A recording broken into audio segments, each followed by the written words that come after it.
ara és el moment d'escoltar la predicació. Simple, sígueme. És el teu temps.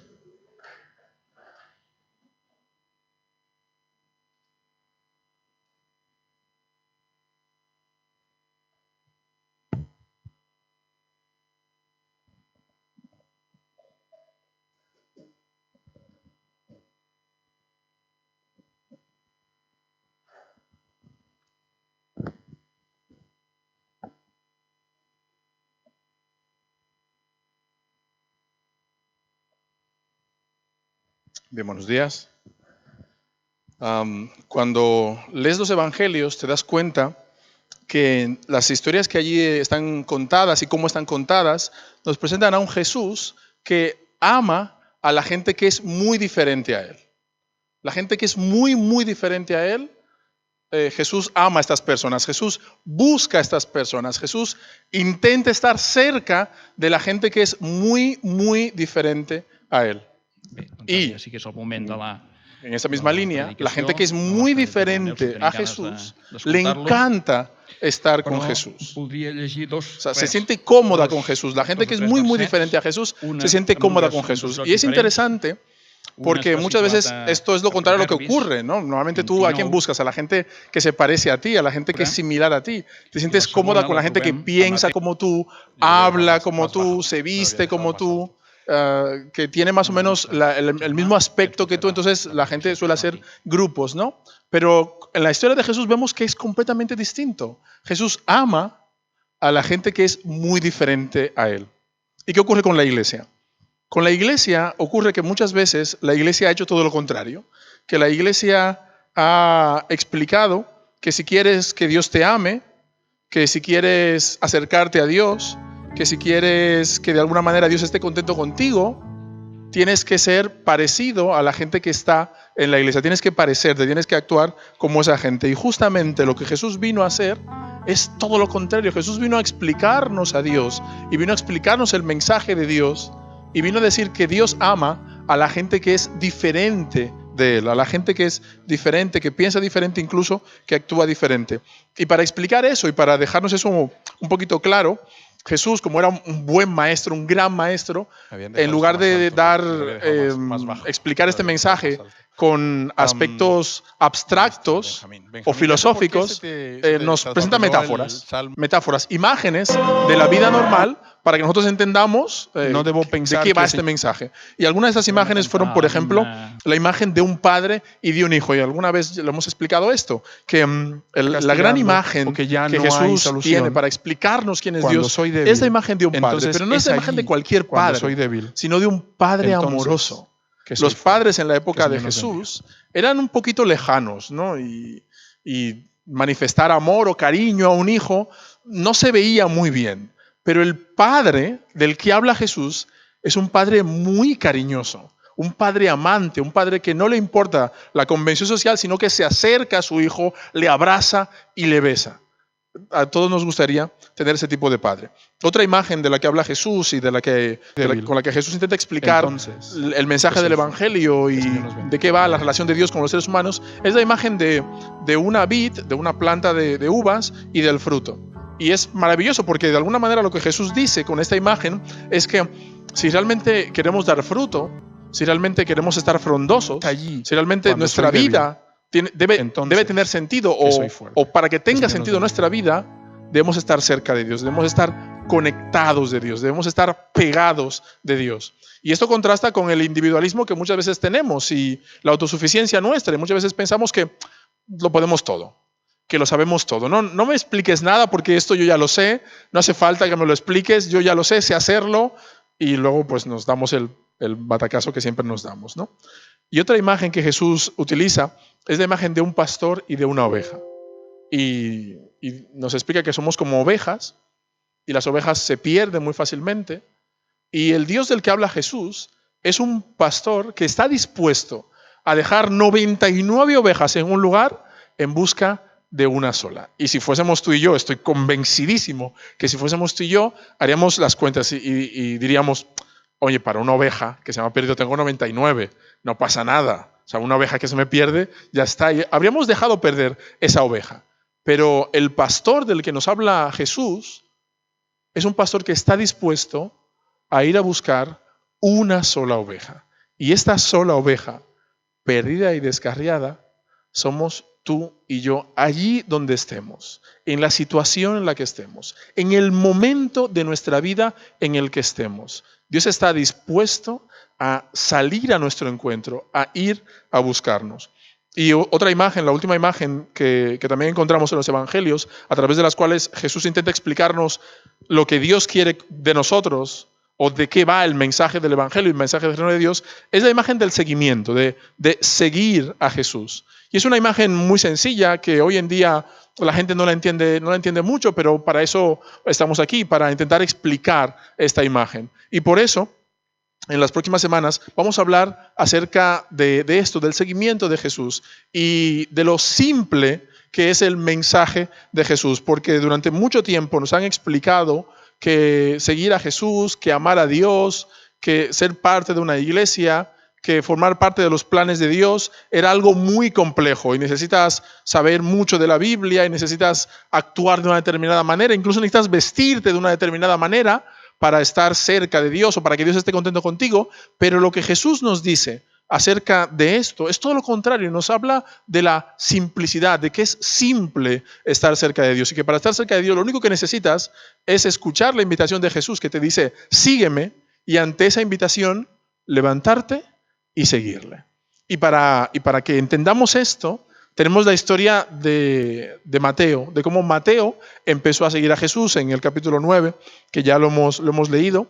Y es fantástica esta historia, porque esta historia lo que hace, si algo hace esta historia, lo que hace es derrumbar por completo los prejuicios que mucha gente tiene acerca de Dios, porque a mucha gente le han explicado que Dios está enfadado con las personas, que si eres una persona mala, que si eres una persona desordenada, que si tu vida no está de manera correcta, entonces Dios está enfadado contigo y que primero tienes que poner en orden todas esas cosas para que entonces Dios esté contento contigo y entonces puedas empezar a seguirle. Y la historia de Mateo nos explica todo lo contrario. Y por eso en esta mañana vamos a estar leyendo la historia de Mateo y vamos a ver cómo a través de esta historia Jesús nos explica que seguir a Dios, que formar parte del proyecto del reino de los cielos es algo simple, que lo único que necesitas es levantarte y seguirle. Y para eso vamos a ir a Mateo capítulo 9. Vamos a empezar con el versículo 9. Es una historia que todos conocemos, muchos les hemos leído, algunos los hemos leído en la escuela dominical, otros hemos escuchado seguramente algunas predicaciones sobre esta escena. Y muchas veces a esta escena se le llama la conversión de Mateo. La conversión de Mateo. Yo no creo que esta sea la historia de la conversión de Mateo. Ahora lo voy a explicar. Creo que esta es la historia del llamamiento de Mateo, no de la conversión, del llamamiento. Jesús no le pide a Mateo que se convierta en ningún momento. En ningún momento. Vamos a explicarlo ahora. Pero Jesús lo que le pide a Mateo es que le siga. Pero primero vamos a ver quién era Mateo. Todos conocemos a Mateo, pero vamos a ver quién era Mateo. Mateo era un empleado del Imperio Romano. Un empleado del Imperio Romano. A mucha gente le encantaría ser funcionario estatal, ¿no? Hay gente que es funcionaria, hay gente que está estudiando para ser funcionaria, hay gente que le encantaría ser funcionario, ¿no? En aquella época, ¿ser funcionario era bueno? La respuesta es no. La respuesta es no. Tenías tu vida asegurada, tenías tus ingresos asegurados, pero el ser funcionario del Imperio de Roma en un pueblo ocupado y esclavizado como era la Palestina del siglo I, no era la mejor carta de presentación. De hecho, lo que hacía Roma era muy inteligente. Estos días me he estado leyendo un libro acerca del Alto Imperio Romano y es interesante porque los romanos, el Imperio Romano era muy inteligente, ¿no? Es como aquello de no dar puntadas sin hilo. Intentaban tener todos los aspectos de la vida de la gente cubierto para que no hubiese disensión, para que nadie se levantase, para que nadie estuviese demasiado a disgusto como para armar una revuelta. Así que intentaban tener todos los aspectos de la vida controlado. Y entonces, ¿qué ocurre? Que Roma pensaba, mira, si yo envío a un romano a cobrar los impuestos, la gente no querrá pagarle porque este es romano. Entonces, yo lo que haré será que coger a uno local, a uno del pueblo, Y entonces le venderé el derecho de cobrar impuestos a esa persona, que esa persona me pague los impuestos y luego esa persona puede hacer lo que quiera, puede cobrar de más si quiere. Pero teniendo mis impuestos, yo ya estaré contento y él que haga lo que quiera. Y en la época de Jesús, esto es lo que hacían los publicanos como Mateo, los funcionarios del imperio como Mateo. Ellos tenían que pagarle, vamos a decir, 1.000 euros al mes a Roma, pero ellos podían cobrar lo que quisieran, podían cobrar 12.000 euros si quisieran. Entonces le pagaban los 1.000 euros a Roma y se podían quedar con todo el resto. Y era legal. Y a Roma eso ya le parecía bien. Roma no tenía ningún problema con ese tema. Lo importante era que los 1.000 euros de los impuestos se pagaran religiosamente, nunca mejor dicho. Y en la época de Jesús, esto hacían los publicanos. Ahora, piensa por un momento, ¿no? Claro, tú tenías que pagar sí o sí, porque si no pagabas, venía la legión, ¡pap!, y te derrumbaba la casa. Y te llevaba como esclavo y vendían a tu familia. Así que tenías que pagar. Da igual que te cobraran 1.000, 2.000, 3.000, ¿no? Las personas que hacemos la declaración de la renta, ¿no? Cuando nos sale a pagar, ¿no? Nos entra un enfado momentario, pero luego dices tú, es que tengo que pagar, o sea, no tengo otra opción. O pagas o pagas. Y en aquella época pues, era lo mismo, ¿no? No ha cambiado mucho la vida. Así que la gente pagaba. Pero la gente pagaba y pagaba enfadada con esa persona que le cobraba. Y no solamente eso, sino que a esa persona, a ese publicano, le señalaban como un pecador, como un traidor, como alguien malo, malísimo. Malo, malísimo. Hoy en día la gente que trabaja para Hacienda no está tan mal vista, ¿no? Algunos estarán mal vistos, pero normalmente no está mal visto. Imagínate, ni siquiera los políticos están mal vistos. Hay políticos que han defraudado y todavía la gente le sigue votando. O sea que, imagínate. Pero en aquella época, estas personas como Mateo eran personas marginadas completamente, de tal manera que incluso los habían expulsado de la sinagoga. Y como hemos explicado alguna vez, estar expulsado de la sinagoga implicaba de alguna manera romper los lazos de relación, afectivos, incluso familiares, con la gente del pueblo. Así que esta era esta gente. Era gente muy marginada. Era gente que de alguna manera las otras personas lo veían como lo peor de lo peor. Lo peor de lo peor. Hay una escala, hay un triángulo de la gente mala de aquella época y la maldad, ¿no? La escala de maldad que tenían. Estaban los ladrones, que eran gente muy mala, estaban los pecadores, que eran gente muy mala, estaba la gente impura, gente enferma, gente de fuera, y luego estaban los publicanos, abajo del todo, la gente mala, mala, malísima, gente con la que nunca, en ningún momento quisieras relacionarte.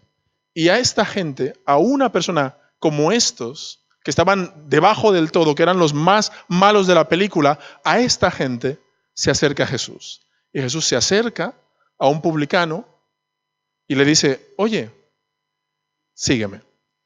Y la historia nos dice, versículo 9, que Mateo se levantó y le siguió. Y en este momento, imaginad por un momento a los discípulos de Jesús, a Pedro, a Juan, a Santiago, están ahí, ellos han seguido a Jesús, han dejado toda su familia y toda su vida para seguir a Jesús, y de repente un publicano está junto a ellos. De alguna manera eso tuvo que ser un choque para ellos, ¿no? ¿Cómo es posible, Jesús, que estás invitando a una persona tan pecadora y tan marginal? Y muchas veces cuando nosotros leemos el texto, no nos imaginamos el choque que tuvo para esas personas que Jesús, que era el gran maestro, el gran enviado de Dios, se acercara a una persona tan pecadora, tan malvada y tan marginada como Mateo. Y por eso antes he explicado que la escena en la que Jesús llama a Mateo es una escena que rompe por completo los prejuicios que la iglesia ha tenido durante mucho tiempo sobre la forma en la que Dios se relaciona con las personas. Porque si Dios, en la persona de Jesús, se acerca a una persona tan pecadora como Mateo, eso quiere decir que Dios se puede acercar a cualquier persona, que no importa lo que hayas hecho en tu vida, que no importa lo desordenada que sea tu vida, que no importa las crisis, los problemas, las dificultades, los pecados, el desorden que haya habido en tu vida, jamás, jamás, jamás Dios te va a tratar de manera lejana, te va a rechazar, porque si no rechazó a Mateo, seguro que no nos rechazaría a ninguno de nosotros. Así que estamos allí. Jesús se acerca a Mateo, le dice, sígueme. Y dice el versículo 9 que Mateo se levantó y siguió a Jesús. Y el versículo 10 hace un salto, hace una elipsis y dice, y estando sentado a la mesa en su casa, y aquí muchos publicanos y pecadores que habían venido se sentaron juntamente a la mesa con Jesús y sus discípulos. Fíjate, Jesús le dice a Mateo, sígueme, Mateo se levanta y le sigue. Y esto es todo, ya está. Es simple, ¿verdad? Es simple. Y de eso trata el Evangelio, de algo tan sencillo como de la invitación de Dios a una persona que le dice, sígueme, esa persona se levanta y le sigue. Y hoy en día muchas veces nosotros diríamos, bueno, vale, tú quieres seguir a Jesús, está bien, pero oye, ¿cómo está tu vida? ¿Cómo está tu matrimonio? ¿Cómo está tu relación con tus hijos? ¿Cómo está tu trabajo? Oye, con esta ropa a lo mejor no está bien que vengas a la iglesia. A lo mejor ese tatuaje que tienes, si pudieses tener una manga larga y taparte esta ropa, mucho mejor. ¿A cuántos nos han dicho eso? Este pelo que llevas, este color de pelo que llevas, a lo mejor no es el idóneo para venir a la iglesia. No, y Jesús no le dice nada de eso a Mateo, simplemente le dice, sígueme. Y Mateo se levanta y le sigue. Y Jesús no le llevó a un lugar aparte y le dijo, mira Mateo, oye, los 10 mandamientos, ¿cómo los llevas? ¿Los estás cumpliendo todos? ¿Qué tal? O sea, ¿está bien esto? O ni siquiera le dijo, mira, ¿te has preguntado alguna vez sobre tu futuro eterno, sobre dónde vas a pasar la eternidad? Nada de eso le dice Jesús a Mateo. Simplemente le dice, sígueme. Y Mateo se levanta y le sigue. Y Mateo le preguntó, Jesús, ¿y qué hacemos ahora? Y Jesús le dice, oye, ¿qué tal si vamos a tu casa? Y Mateo le dice, ok, perfecto. ¿Y por qué Jesús va a la casa de Mateo? Porque Jesús quiere ir a un lugar donde Mateo esté seguro. A un lugar seguro para Mateo. Y esto hace que yo piense muchas veces si la iglesia es un lugar seguro para la gente que no pertenece a la iglesia. Pensemos esto por un instante, por favor, por un momento pensemos. Gente que no viene a la iglesia, que no ha venido a la iglesia, que no conoce de Dios o que alguna vez ha venido y ha dejado de venir. Y pensad por un momento, si yo invito a esta gente a la iglesia, ¿la gente se sentirá a gusto? ¿Se sentirá cómoda? Jesús llevó a Mateo a un lugar cómodo para él, a un lugar donde él se sintiese a gusto. El primer paso en el seguimiento es un lugar donde estés a gusto, donde te sientes cómodo, no que te sientes señalado, juzgado o perseguido. No donde te digan todos los males que has hecho, no donde te digan todas las crisis que has tenido, no donde te digan que eres una persona mala y pecadora y que Dios está enfadado contigo y que Dios te va a castigar por eso, que a lo mejor las cosas que estás pasando en tu vida son un castigo por lo malo que has sido. No, nada de eso. Todo lo contrario, vamos a tu casa y allí cenemos, hagamos una fiesta. Y Mateo hace una fiesta. ¿Y a quién invita Mateo a su fiesta? A la gente que es como él, a sus amigos. Mateo no tenía amigos entre la clase sacerdotal. Mateo no tenía amigos entre los rabinos y sacerdotes. Mateo tenía amigos entre los publicanos. Esos eran sus amigos, la gente que era igual a él. ¿Y dónde encontramos a Jesús? En Mateo 9:10. Encontramos a Jesús rodeado de estas personas, de gente marginada, de gente que jamás iría a la sinagoga, entre otras cosas porque estaban prohibidos que entraran en la sinagoga, que no podían ni siquiera entrar en el patio del templo. Gente que estaba marginada, y encontramos a Jesús allí en medio. Y la misión de la iglesia es justamente esa. La misión de la iglesia es llevar a Jesús al centro donde hay personas marginadas y excluidas, donde hay personas que jamás entrarían a esta iglesia, que jamás se levantarían detrás de la mesa a explicar cómo Dios es real en su vida, a explicar cómo han experimentado la presencia de Dios en todos los ámbitos de su vida. Gente que jamás haría esto.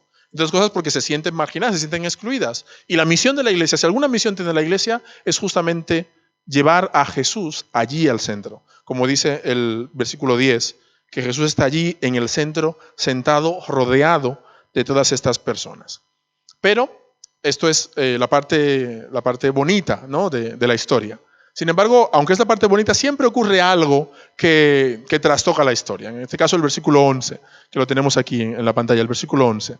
Fijaros, ¿qué ocurre en el versículo 11?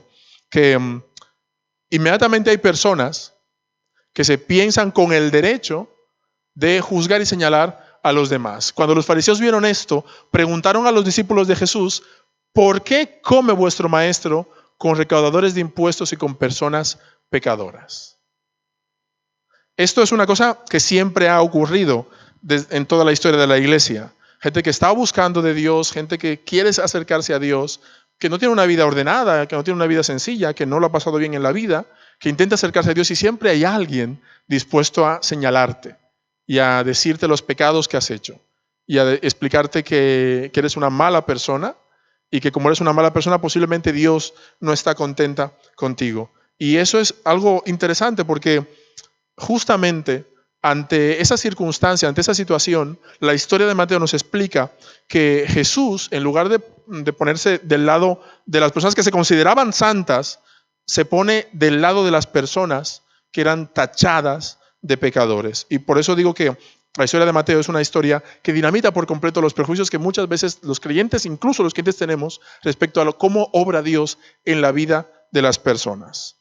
Tenemos a los fariseos señalando a Jesús diciendo, no es posible que una persona honorable se siente a la mesa con personas que no tienen honor. Y el versículo 12 dice que Jesús escucha esto y entonces les responde y les explica, mirad, tenéis razón, es verdad que yo como con estas personas, es verdad que yo me junto con estas personas, pero ¿sabéis por qué lo hago? Jesús dice, porque la gente que está sana no necesita ir al médico. La gente que está bien no necesita ir al médico, pero la gente que está enferma sí tiene que ir al médico. Esa es la gente que va al médico. Entonces Jesús nos explica un principio fundamental de la obra de Dios en la vida de las personas y es justamente esta, que Dios, como el gran médico divino, que intenta sanarnos de nuestros pecados y nuestras aflicciones, se acerca a nosotros, está cerca de nosotros. Y que muchas veces nosotros, los seres humanos, que hacemos una distinción brutal entre nosotros mismos, entre gente pura y gente impura, muchas veces nosotros, los que nos consideramos puros, vemos por encima del hombro a la gente impura. Y muchas veces incluso pensamos que Dios no puede hacer la obra o que no quiere hacer la obra en la gente marginada o en la gente enferma. Y Jesús nos explica, no, justamente mi misión es estar con estas personas. Y esto debería hacer que reflexionásemos y pensásemos realmente, honestamente, si nosotros como iglesia estamos haciendo eso, si estamos llevando a Jesús a la gente enferma, si estamos llevando a Jesús a la gente marginada, si estamos llevando a Jesús a la gente que no cree, si la gente que se ha sentido abandonada por Dios es la gente a la que nos estamos acercando con el mensaje del amor de Jesús. Esto es lo que hace Jesús. Esto es lo que encontramos en los evangelios. Jesús estando al lado de la gente que era muy diferente a él. Y la gente que era muy diferente a Jesús estando cómoda con Jesús. Y esta gente que estaba cómoda con Jesús no estaba cómoda con la religión de su tiempo. Y esta gente que estaba cómoda con Jesús no estaba muy cómoda con los fariseos y los maestros de aquella época, porque, entre otras cosas, estos fariseos, estos maestros, lo que hacían era constantemente recordarles a ellos que eran gente pecadora, que Dios estaba enfadado con ellos y que posiblemente no tenían nada que hacer para que Dios les amara, sino todo lo contrario, que Dios estaba muy, muy enfadado con estas personas. Y llega Jesús a la historia, se acerca a esa gente y le dice, ¿sabéis qué? Yo creo que no. Yo creo que Dios, como un padre que ama a sus hijos, aunque sus hijos hagan cosas malas, Dios os ama. Y dinamita por completo la teología de estas personas. Y pensad esto por un momento. Y si tienes hijos, piensa esto por un momento. Y si has sido hijo también, piensa esto por un momento. ¿No? O sea, todos hemos sido hijos, la mayoría tenemos hijos, incluso nietos y bisnietos incluso, ¿no? Y muchas veces los seres humanos no actuamos bien, a veces actuamos mal, por accidente. Y otras veces incluso a cosa hecha, reconozcámoslos. Seamos sinceros, ¿no? Tú le dices a un hijo tuyo, oye, no hagas esto, y parece que le digas, ve, hazlo, ¿no? Y algunos hacen caso, pero muchas veces no hacen caso y se apuran más, ¿no? Para decir, si me doy prisa y lo hago, pues no pasará nada. No, y tú te enfadas, ¿no? Pero aunque te enfadas con él y lo que ha hecho es algo que está mal, ¿le dejas de querer? ¿Dejas de querer a un hijo tuyo, aunque haga algo malo? Y eso es justamente lo que dice Jesús. Jesús dice, Dios es como un padre, pero no como cualquier padre, sino como un padre amoroso. Y en otra ocasión Jesús dice, mirad, normalmente un padre, si su hijo le pide pan, no le da una piedra. O si su hijo le pide pescado, no le da una serpiente. Dice Jesús. Y entonces Jesús dice, y si vosotros, siendo malos, ¿no?, sois capaces de tratar de manera bondadosa a vuestros hijos, entonces ¿cuánto más nuestro Padre que está en los cielos? Y diciendo esto y explicando esto, Jesús dinamita la teología del Dios enfadado y nos presenta una nueva teología, la teología de un Padre amoroso, un Dios que está muy, muy, muy interesado en acercarse a las personas y que esas personas tengan una experiencia con Él. Y antes he dicho que este texto no es la historia de la conversión de Mateo, sino que es la historia del llamamiento de Mateo. Y lo que hace Jesús es llamar a Mateo y decirle, Mateo, sígueme. Y luego de que Mateo se levanta y le sigue, Jesús le lleva a un lugar seguro. Y Jesús va allí donde Mateo está, donde se siente cómodo, donde está rodeado de personas que son como él, donde Mateo sabe que no será juzgado, que no será señalado. Y allí come con él, y Jesús no empieza diciéndole, Mateo, vamos a repasar los 10 mandamientos, o Mateo, ¿qué tal tu vida? O Mateo, tienes que cambiar eso o aquello. No, simplemente Jesús le dice, Mateo, Dios te ama. Dios te ama, y es verdad que tu vida ha sido un desastre hasta ahora, pero da igual, porque Dios te ama. Y cuando tú lo que escuchas es que Dios te ama, entonces estás en el momento oportuno para dejar que Dios empiece a cambiar tu vida de dentro hacia afuera. Y eso es justamente lo que encontramos en el versículo 12. Al oír esto, Jesús les dijo, los santos no tienen necesidad de médicos, sino los enfermos. Y el 13 dice, id pues y aprended lo que significa misericordia quiero y no sacrificio, porque no he venido a llamar a justos, sino a pecadores. Fíjate, la iglesia durante mucho tiempo ha limitado la relación con Dios, la bendición de Dios, la presencia de Dios y el amor de Dios a unos ritos. Incluso a ir a la iglesia. Alguna vez lo he explicado. Yo iba a una iglesia donde la medida de la santidad era las veces que asistieras al culto. Esa era la medida de la santidad. Cuanto más días fueses al culto, representa que más comprometido, más santo eras. Cuanto menos días fueses al culto, pues algo estaba mal en tu vida. Recuerdo en una ocasión, explicaré, creo que pocas veces he explicado esto, que se murió mi abuela, se murió la madre de mi padre. Y entonces, fuimos evidentemente allí a casa de mi abuela y estuvimos allí una semana entera. Estuve una semana entera sin ir a la iglesia, de domingo a domingo, sin ir a la iglesia, ¿no? Se había muerto mi abuela, era una justificación, ¿no? Normal, ¿no? Puedes estar una semana sin ir a la iglesia si se muere tu abuela, ¿no? Y el primer día que volví a la iglesia, no me preguntaron, oye, ¿cómo estás? Porque murió tu abuela, sino, ¿por qué no has venido a la iglesia? ¿Por qué no has venido a la iglesia? Y entonces eso me hizo pensar, oye, ¿qué está pasando aquí? ¿Qué está pasando aquí? Porque la iglesia muchas veces ha hecho esto. Ha puesto el amar a Dios o el que Dios te ame en los ritos, en los rituales. Y Jesús nos explica que no se trata de ritos. No se trata de rituales. Los rituales están bien y son magníficos y nos enseñan muchas cosas. Pero la base del Evangelio, el corazón del Evangelio y el poder transformador del Evangelio no tiene que ver con los ritos, con el ritual, con que se haga una cosa primero y otra después, con que se suba o se baje, con que se ponga uno de pie o se siente. No tiene que ver nada de eso. Jesús dice, el objetivo de Dios para transformar la vida de la gente no tiene que ver con los sacrificios y con los rituales. Tiene que ver con una vida de obediencia, tiene que ver con una relación que impacta realmente a las personas. Y hasta que la iglesia no entienda esto, entonces seguiremos siendo como los fariseos y seguiremos señalando a la gente y seguiremos alejando a Dios de las personas. Y en lugar de eso, Jesús nos dice, oye, replantearos esta teología de un Dios enfadado y empezar a pensar en otra teología, la teología de un Padre amoroso. Recuerdo una ocasión que vivíamos en Castelldefels en ese momento y trabajaba en el Prat y cogía cada día el autobús para ir al trabajo. Y ese día pues cogí el autobús, me subí y me senté allí al fondo del todo y una chica nigeriana se acerca a mí y me dice, tú eres evangélico, ¿verdad? Y yo me quedé flipando. Digo, se me ve en la cara, tengo algo, ¿no? Y me dice, no, es que te vi en Paralel un día. Aquí hay algunos hermanos que conocen Paralel. De hecho, Andreu Edo era anciano de Paralel.